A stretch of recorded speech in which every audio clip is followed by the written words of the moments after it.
冇做哦，白做啊，冇做哦。吹不乱吼，是安尼客家庭吼，一种普遍的东西，一种简单。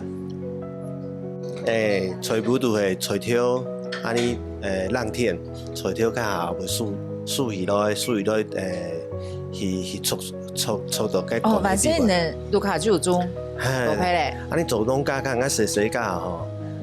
嘛个东西学习的啦，学用的，拢个自家种啊，种菜啊，种水稻那种东西吼。反正人都在种的一道东西啊，种水田，种萝卜嘞，休假，嘿，休假就阿伯，吼，所以了条卵拢自家休的，吼，自家吹不卵吼是用办讲，大摆安尼啦，像底下热天，割窝，吼10天。甲下摸嘛个盆包嘛，你啊割窝甲冻住的食法，拢是即个妈妈阿妹家恁要较助好，助好开天孙，本了着讲的做讲的饮食嘛。吹不卵就一定是甲下冻好的最好的一道菜啦吼。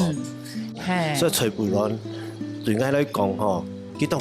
对你下家庭而是都简单，但是咱感到去做那细道理下，其实当重要的东西。嗰種冇嗰種食到會味安尼，唔會，明日食滷做得，做得。咁你自家會煮菜冇？小口的啦。大部分係食係本樣煮，吼。咁安尼講中，我感覺好多廿擺講到爸爸，爸爸講。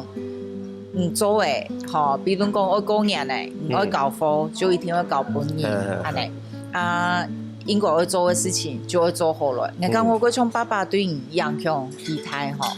我爸爸吼，當然影響俺動態啊，做所定生意咧吼，我想睇下客家人吼，傳統嘅客家人當囝自家的爸爸啦，我嘛看到那去講啥。你爸爸係嗰種個娘嘅人嚇？係，嚴格吼，當嚴格。會打死人嘅冇？唔哦。所以我哋細細袂驚吼。佢萬歲係乖嘅，還係蠻皮嘅生人咧？細細當然蠻皮啊。自從我本年收嘅咪，嗰種會講嘅爸爸。係啊。